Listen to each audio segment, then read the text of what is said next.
Hola amigas y amigos de Radio Emprendedor, ¿cómo están? Muy buenos días. Un placer estar con ustedes nuevamente, un honor nuevamente traerles a alguien experto en algunos temas, bueno, no en algunos, en muchos temas, y que realmente nos ayudan en el día a día.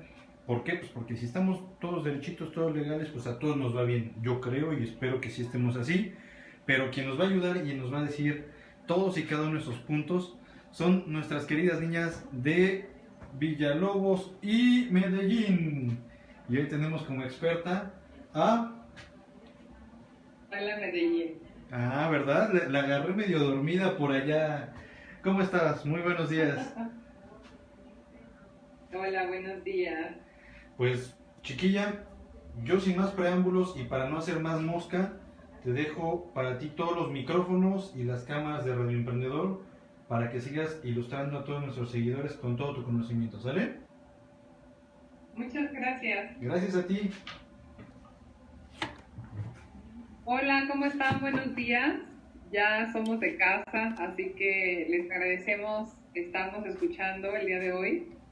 La semana pasada seguíamos hablando de actividades vulnerables, prevención del lavado de dinero en actividades vulnerables. Y les comentaba pues cuáles son las actividades vulnerables previstas en la ley, y empezamos a ver un poco de sus obligaciones conforme a la misma ley. Les decía, y vamos a regresar nada más a grandes rasgos, que el primero es realizar el trámite de alta y registro ante el SAT. En el caso de activos virtuales, que es una actividad vulnerable muy nueva, antes de hacer el trámite de alta y registro en la plataforma, tienen que presentar documentación física ante la autoridad, porque ha considerado que al día de hoy es un riesgo emergente de impacto alto y probabilidad alta, y por eso se estableció de esta manera. Entonces, esa es la primera obligación. La segunda, que también vimos, fue designar al encargado de cumplimiento de las obligaciones derivadas de la ley, el reglamento y las reglas de carácter general. Y este encargado de cumplimiento, en el caso de personas físicas, pues es la propia persona física, y en el caso de personas morales existe la posibilidad de que se designe a alguien, y ese alguien es el que está presentando los avisos y está al pendiente del cumplimiento de estas obligaciones. Si no hay una designación, de acuerdo también a la ley, se entiende que los miembros del Consejo de Administración son los encargados del cumplimiento. En temas de compliance, y se ha considerado pues que el Consejo de Administración, el ton at the top, es el encargado del cumplimiento, el principal encargado del cumplimiento, el que tiene que llevar a los demás por este buen camino. Así que en el caso de prevención del lavado de dinero, por eso es que se entiende de esta manera. Y así es como se considera en la ley. Normalmente si hay un encargado, porque pues ya no vemos a los miembros del consejo estar haciendo esa labor, normalmente hay un encargado, y este encargado acepta su designación.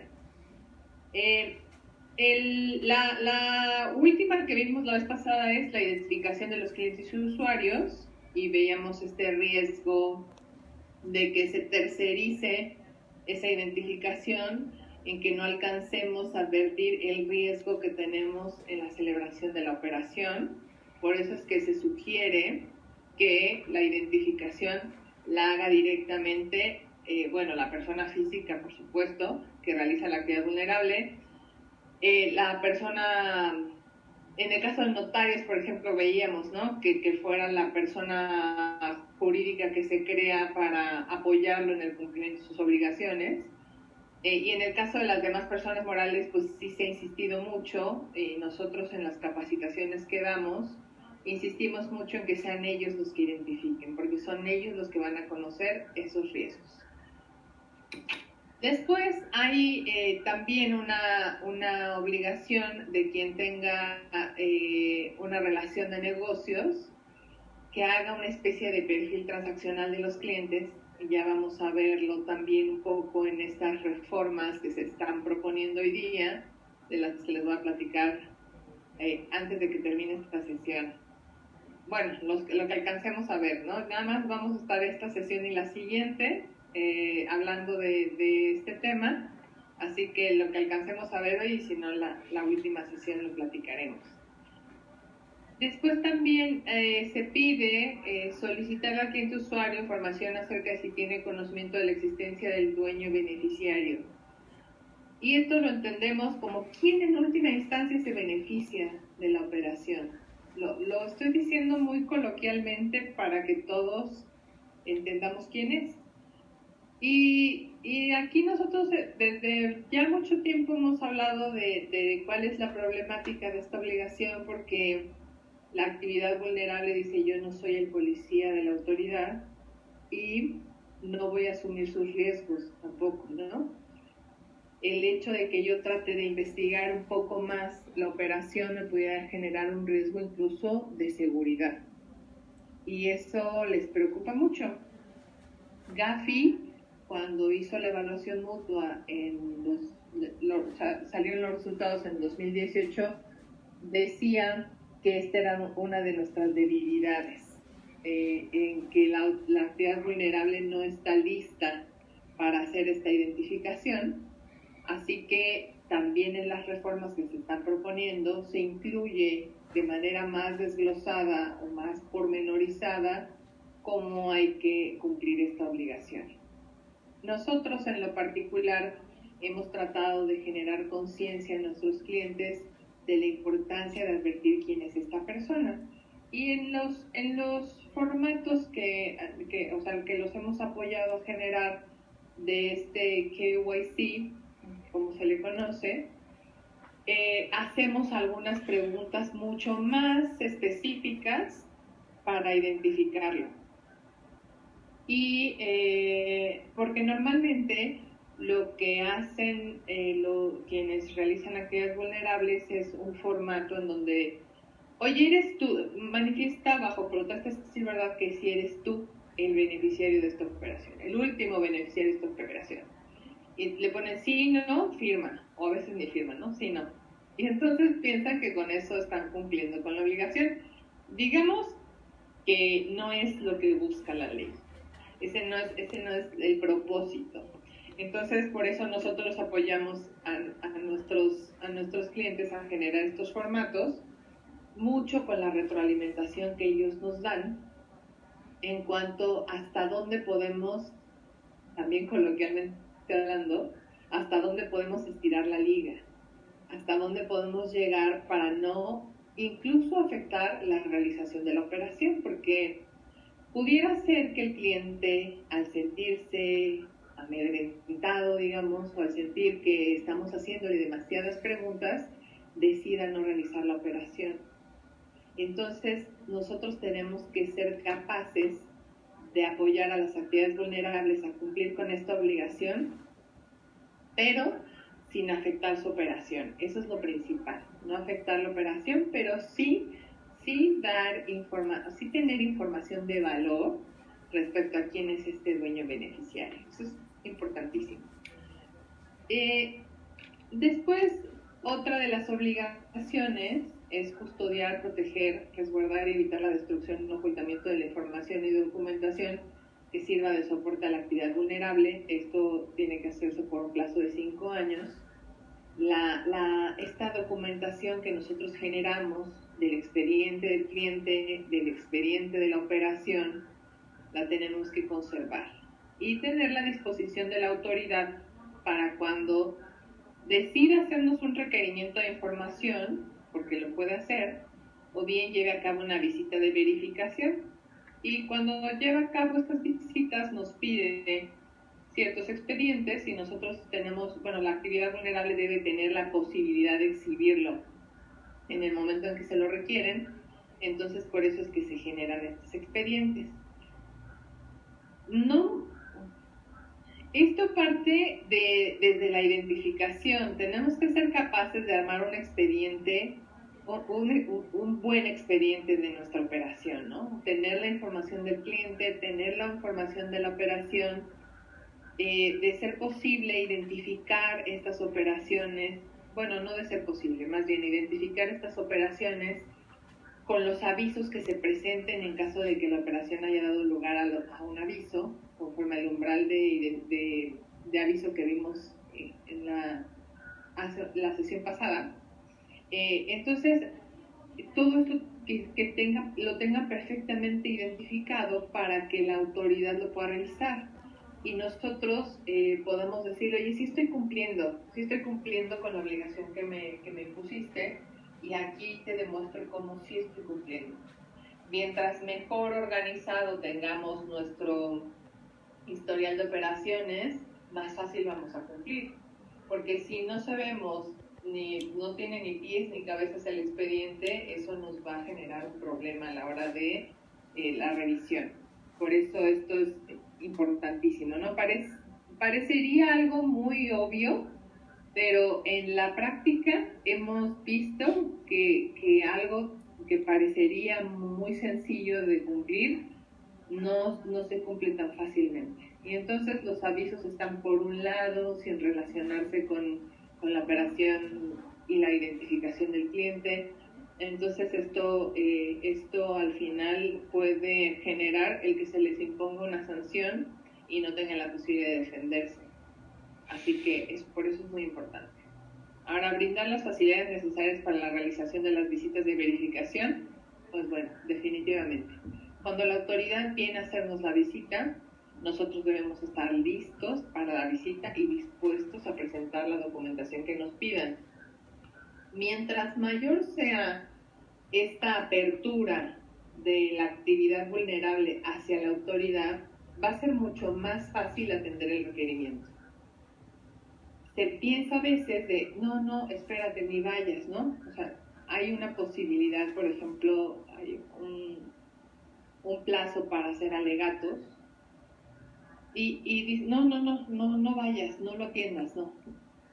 Y eso lo piensan algunos, y la realidad es que cuando nosotros hemos apoyado a nuestros clientes en el seguimiento a la visita y ya después, en el seguimiento a la visita, la realidad es que esto ha beneficiado mucho a la actividad vulnerable para poder presentar los requerimientos, porque inclusive podría ser que inicialmente se presente, no sé, algunas constancias de forma ilegible, y si tenemos esta aproximación con la autoridad, hay la posibilidad de decir, oye, me presentaste esto ilegible, pero aquí está, ¿no? Eso es el beneficio de tener esta aproximación con la autoridad. Y no estoy diciendo, por supuesto que no, de ninguna manera, una aproximación más allá de lo que legalmente podemos hacer, ¿no? O sea, en los plazos que nos marca la ley, dentro del procedimiento y siguiendo las formalidades, ¿no? O sea, esto no es nada raro ni, vamos con la autoridad para pedirle que no nos imponga la multa. No. Todo lo que estamos hablando aquí, por supuesto, es algo que nos permite hacer el propio procedimiento. Dentro de ese procedimiento, dar este seguimiento y dar esta posibilidad de que la autoridad nos escuche, sí ayuda a la hora de presentar nuestra información, para que la autoridad tenga la información adecuada a la hora de valorar si hemos cumplido o no con estas obligaciones que nos impone la ley. La otra obligación que también tiene la actividad vulnerable es presentar los avisos e informes se presentan por conducto de SAT, por supuesto, en la plataforma que ustedes ya conocen, y en esa plataforma, salvo los notarios, ¿no?, que tienen su propia forma de cumplir, pero en la plataforma se presentan los avisos, también los avisos de 24 horas, por ejemplo, de los que vamos a comentar en un momento, y estos avisos se presentan a más tardar el día 17 del mes inmediato siguiente. Si nosotros tenemos alguna duda de cuándo tenemos que presentar el aviso por la propia operación de la actividad vulnerable, es mejor acercarnos a la autoridad para preguntarle, para hacerle estas consultas que yo les había platicado, en donde tenemos la posibilidad de retroalimentarnos con la autoridad, porque a veces, a la hora de las visitas de verificación, la autoridad impone sanciones porque dice que cumplimos de manera extemporánea con la presentación de los avisos. Pero por la propia operación de la actividad vulnerable se presentan de esa manera. Y si nosotros como actividad vulnerable nos acercamos y le decimos, oye, mi operación es de esta manera, yo puedo cumplir con esta obligación en tal fecha, porque de acuerdo a mi operación tiene que ser así. Y la autoridad nos escucha. Entonces creo que es muy importante poder hacerlo. Claro que también después, ya para la imposición cuando nos imponen las sanciones y nosotros consideramos que estamos en lo cierto, que estamos en lo cierto cumpliendo bien, pues tenemos la posibilidad de defendernos, ¿no? Eso siempre. Pero nada mejor que de inicio estar conscientes de que la autoridad, más bien que acercarnos a la autoridad para que nos dé retroalimentación. Eso es lo que les quiero decir, ¿no? Lo que les quiero transmitir. El aviso de 24 horas no es una obligación que hoy día derive de la ley, sino de las reglas de carácter general.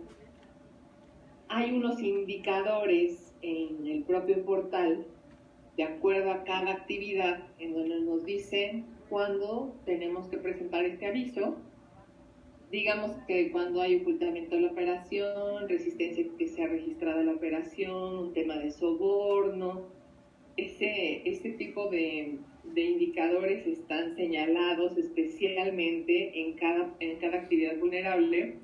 De ahí que sea fundamental revisar estos indicadores para que tengamos conciencia de cuándo hay que presentar el aviso. Muchos dicen que esto es, que en caso de que nos impusieran multa por esta obligación, es perfectamente defendible porque, les insisto, no es una obligación que deriva de la ley, sino de las reglas. Sin embargo, pues lo que está buscando la autoridad es tener información de primera mano de una operación en donde existe la posibilidad de que se esté cometiendo una conducta ilícita. Entonces, por eso es que se nos pide este aviso con esta antelación, con esta premura, para que los apoyemos a darle seguimiento a la operación. Pero pues muchas actividades vulnerables dicen, no, antes de celebrar esta operación, antes de presentar este aviso de 24 horas, mejor no celebro la operación. Y dices, bueno, pues es otra de las posibilidades, que no celebres la operación y pues sin recibir recursos, por supuesto, no recibo recursos, no celebro la operación, pero la autoridad sí estaría muy interesada en que se diera este aviso, les insisto, porque es una forma de darle seguimiento a una posible actividad delictiva. Ahí está, ahí se los dejo, con los comentarios también que ha habido respecto de esta obligación. En la reforma que se está previendo, el aviso ya se incorpora a la ley, entonces pues ya digamos que ese vicio que traía de origen ya no va a existir, ya va a estar en la ley. Ahora, lo que les decía, ¿no? En caso de que se advierta que el cliente usuario pudiera ser de mucho riesgo, que se niega a proporcionar información, la actividad vulnerable puede abstenerse sin responsabilidad alguna de llevar a cabo el acto de operación. Y creo que es la manera más sana de evitar que a través de nuestra organización transite recursos probablemente delictivos, ¿no? Objeto de un delito. Entonces, sí es algo súper importante, también es algo en lo que buscamos generar conciencia para que sepan que existe esa posibilidad y no se celebra. Pues corresponde, por supuesto, en estos casos a cada sujeto obligado el ponderar la realización de este acto u operación. ¿Qué hay que hacer? Generar mucha concientización en los empleados para que conozcan estos riesgos, porque a lo mejor el que está encargado de la función de cumplimiento los conoce, pero esa función de cumplimiento no es la que tiene el acercamiento con el cliente ni la que cierra las operaciones. Entonces, pues si no es ella, hay que capacitarlos a todos para que sepan cuáles son las obligaciones en esta materia y que vean los riesgos. En algún momento, cuando nosotros hemos tenido la posibilidad de apoyar algunas actividades,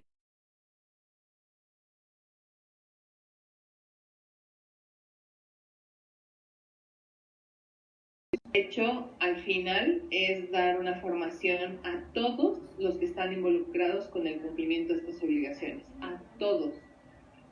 Porque esa es la única manera en que vamos a cumplir de manera efectiva. También en temas de cumplimiento normativo, o compliance como se conoce, se habla muchísimo de la formación y esa es una manera muy efectiva de prevenir riesgos. Por eso, en esta materia no podemos obviar la capacitación. Pasa mucho también que quien es el comercial, ¿no? El del área comercial, tiene mucho apetito al riesgo y entonces pues él no está viendo que a lo mejor esta actividad le va a generar un riesgo en esta materia, pero el de la función de cumplimiento sí la ve, ¿no? Entonces, ¿qué tenemos que hacer? Pues generar conciencia, mucha. También como parte de esta iniciativa de reforma, de esta, pues este proceso, que ya está en el proceso legislativo, ¿no? Y que seguramente va a pasar tal cual, también hay un programa de capacitación constante en la materia, para que todos conozcamos de primera mano cuáles son las últimas modificaciones a la ley, a las reglas, al reglamento, e inclusive también nosotros extendemos esta capacitación a las guías que han salido, porque en las guías viene mucho de cómo cumplir o cuál es la manera más efectiva de cumplir, por ejemplo, el tema del beneficiario final, ¿no?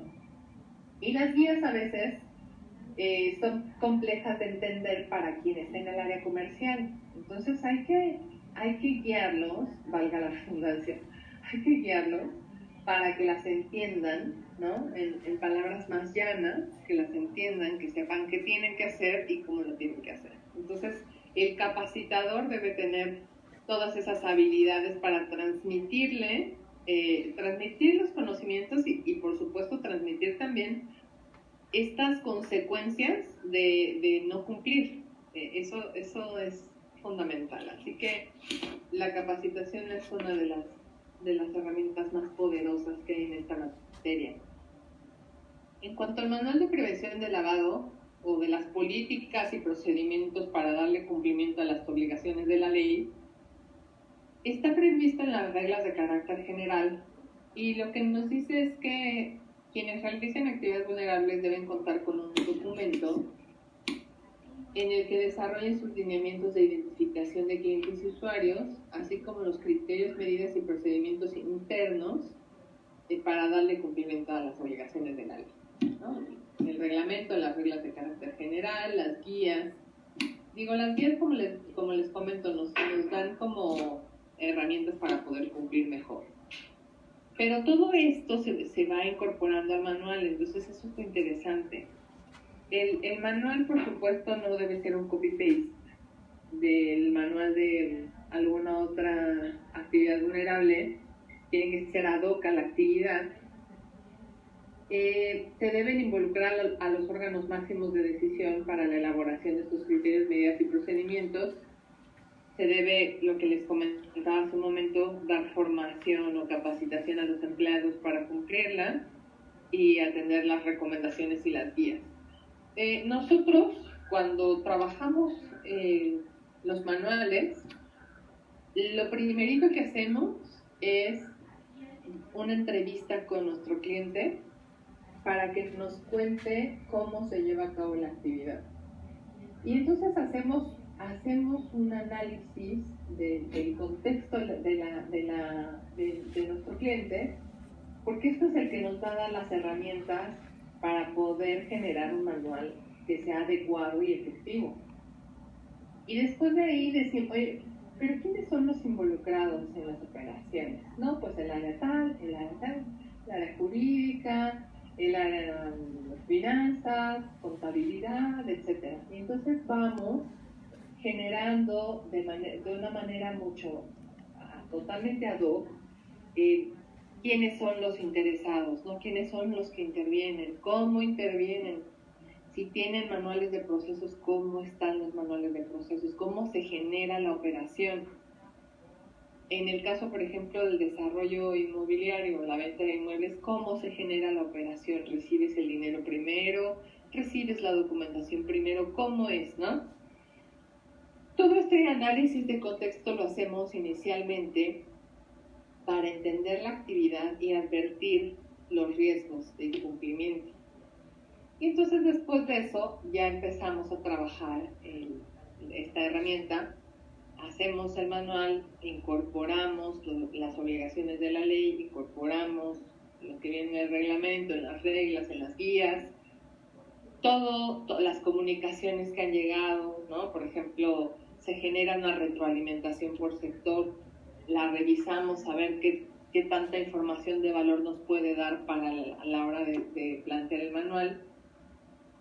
Y entonces sale un manual en donde se pudiera ser que la actividad vulnerable tenga que cambiar algunos de sus procesos, porque los procesos no le dan para cumplir de manera efectiva con la ley. Entonces, por eso es importante conocer primero el proceso, para que después le digamos, oye, fíjate que lo que estás haciendo no está bien.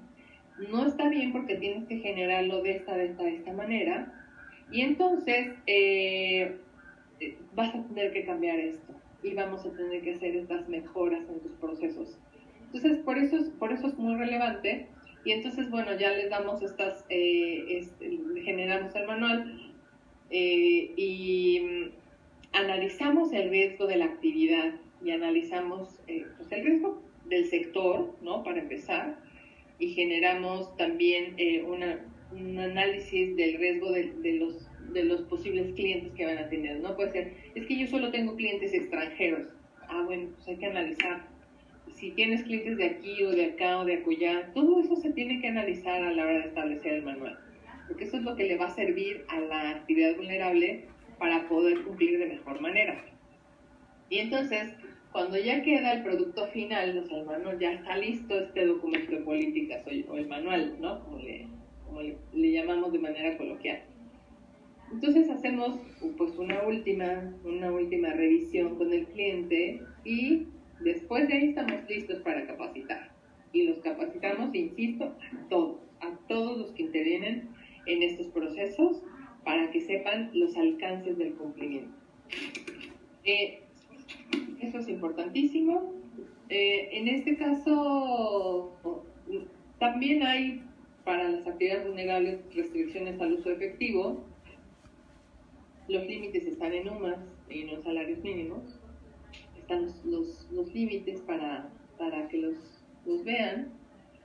Y es porque si hay efectivo, hay un riesgo de lavado de dinero. Así que la autoridad pues determinó que estos eran los montos o los límites que podíamos celebrar operaciones en efectivo, y a partir de ahí ya todas tienen que ser bancarizadas, ¿no? Y no porque sean operaciones en efectivo no las vamos a facturar, no. Todas las operaciones que tengamos tienen que estar facturadas. Si hay que identificamos conforme al umbral. Si hay que avisar, hay que, ¿no? Todo, o sea, tenemos que hacer todo. El cumplimiento de las obligaciones no se debe obviar cuando hay operaciones en efectivo. Incluso como la operación en efectivo tiene mayores riesgos, hay que tener controles para manejar este efectivo. Y entonces lo único que nos está diciendo aquí es, si llegas a estos límites, tiene que ser, o sea, a partir de ahí, operaciones bancarizadas. Pero tienes que cumplir con todas tus obligaciones, no porque sea operación en efectivo vas a esconder la operación abajo del colchón, ¿no? A eso me refiero. Así que ahí está nada más mi comentario de las operaciones en efectivo. La Unidad de Inteligencia Financiera, hace poquitito, sacó la Evaluación Nacional de Riesgos.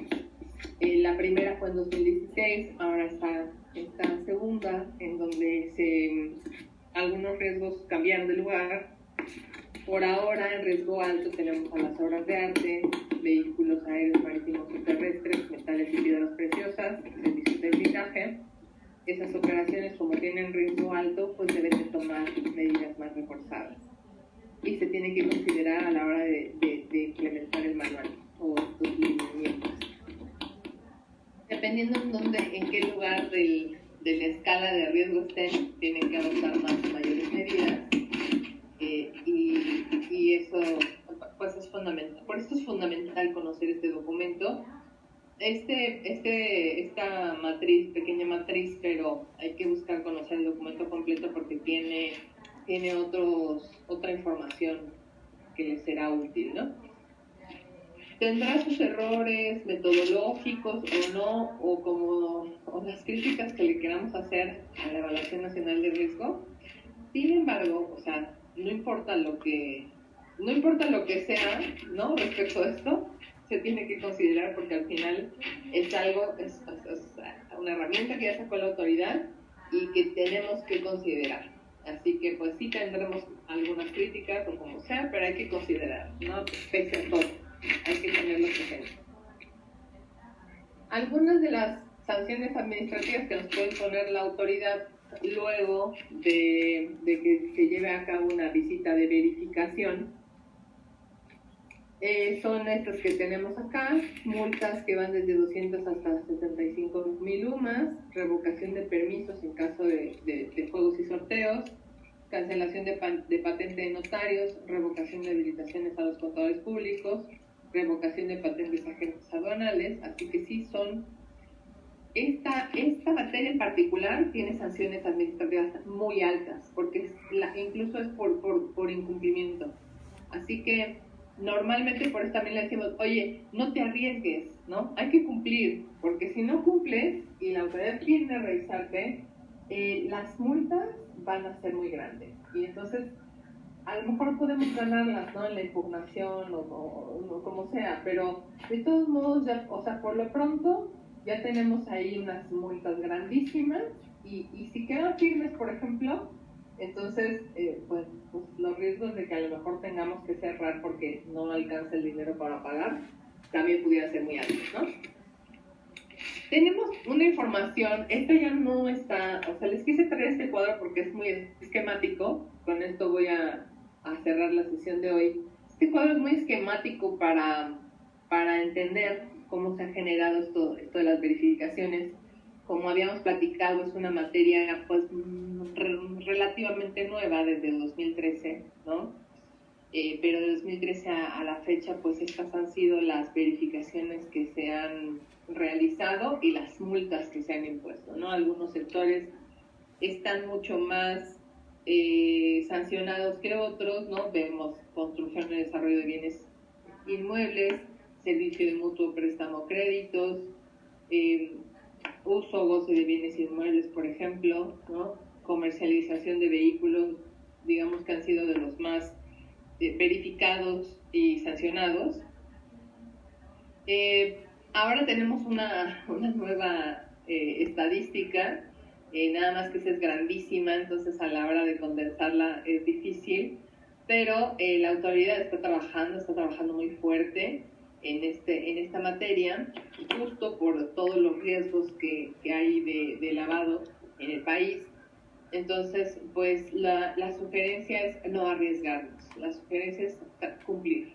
Y si nosotros no sabemos cómo cumplir, entonces, como ya les había dicho, tenemos dos opciones. Una, o nos acercamos a la autoridad o nos acercamos a los consultores que han estudiado esta materia y saben cómo apoyarnos para cumplir, ¿no? Seguramente la autoridad no te va a hacer tu manual o los lineamientos, ¿no? Te va a dar algunas consideraciones que les pueden servir, no van a ser ellos el manual. Bueno, pues acerquémonos a los consultores, ¿no? O busquemos hacerlo nosotros y después nos acercamos a los consultores. El chiste es que hay que cumplir de una manera más efectiva. Ya en la en la reforma que viene, que les digo que lo más seguro es que salga tal cual como está planteada, hay nuevas obligaciones, se nos imponen más cargas administrativas.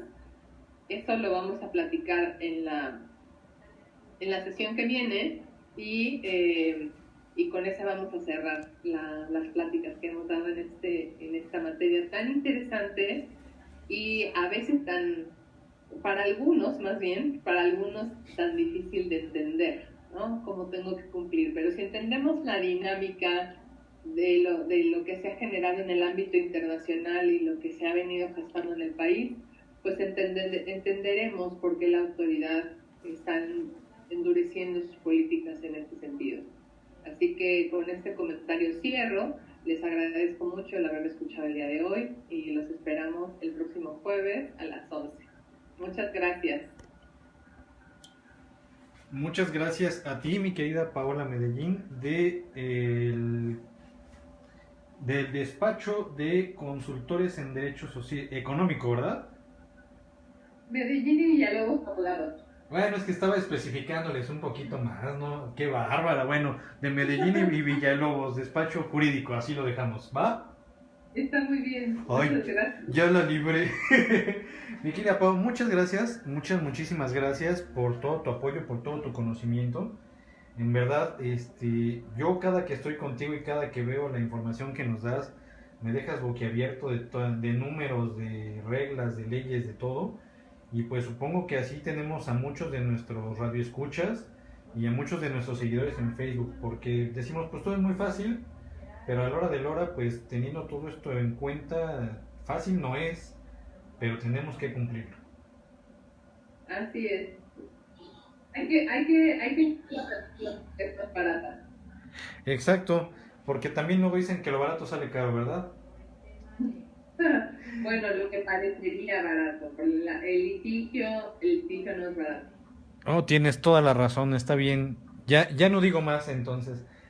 Un placer, un honor tenerte nuevamente con nosotros. Te esperamos todavía en las siguientes transmisiones. Y en toda la vida te seguimos esperando. Esta es tu casa, ya lo sabes.